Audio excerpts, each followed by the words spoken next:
नमस्कार मंडळी. आज या पावट्याच्या बिया म्हणजे ह्याला डफळंसुद्धा म्हणतात आणि इंग्लिशमध्ये ह्याला डबल मीन्स म्हणतात. ह्याची आज मी भाजी करते. हे 5-6 तास पाण्यात भिजवून नंतर शिजवायचे आहेत. तर ह्या कच्च्या आहेत, ह्या मी तुम्हाला दाखवते आणि ह्या मी शिजवून घेतल्या आहेत. ह्या शिजवल्यानंतर हे तुम्ही बघू शकता की कशी शिजली आहे, ही तुटली आहे पटकन हाताने. तर ह्या अशा पद्धतीने शिजवून घेतल्या आहेत. तर चला ह्याची भाजी करूया. भाजीसाठी तेल मी तापत ठेवलं आहे. ह्याला राई आणि जिऱ्याची दोन्हीची फोडणी द्यायची. जिरं पण मी घातलं याच्यात. फोडणी मस्त तडतडली आहे, तर मी आता त्याच्यात लसूण टाकते. लसूण छान फ्राय होतोय, त्यात थोडासा हिंग घालते आणि एकदा छान हलवून घेते परत.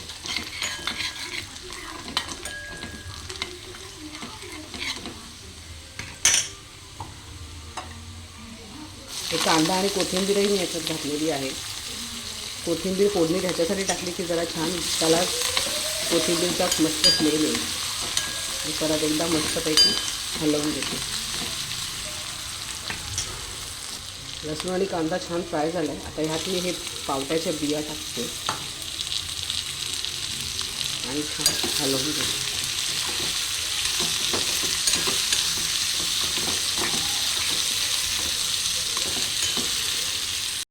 ह्यात चवीपुरतं मीठ घालते.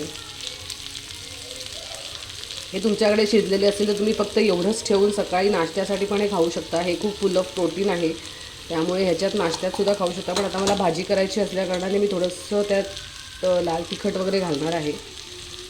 लाल तिखट घातलं आहे मी आणि ती किंचित हळद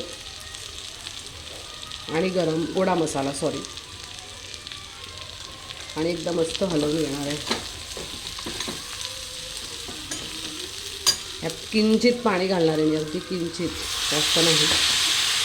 आणि एकदा व्यवस्थित मस्तपैकी हलवून घेणार. ह्याची थोडा गूळ घातला आहे चवीसाठी. तुम्ही बघू शकता भाजी किती मस्त वाटते. थोडी आता वरतून कोथिंबीर घालते मी आणि एकदा हलवून घेते.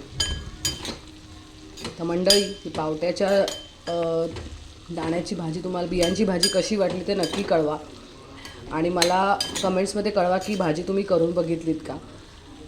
चॅनलला लाईक आणि सबस्क्राईब करा. थँक्यू.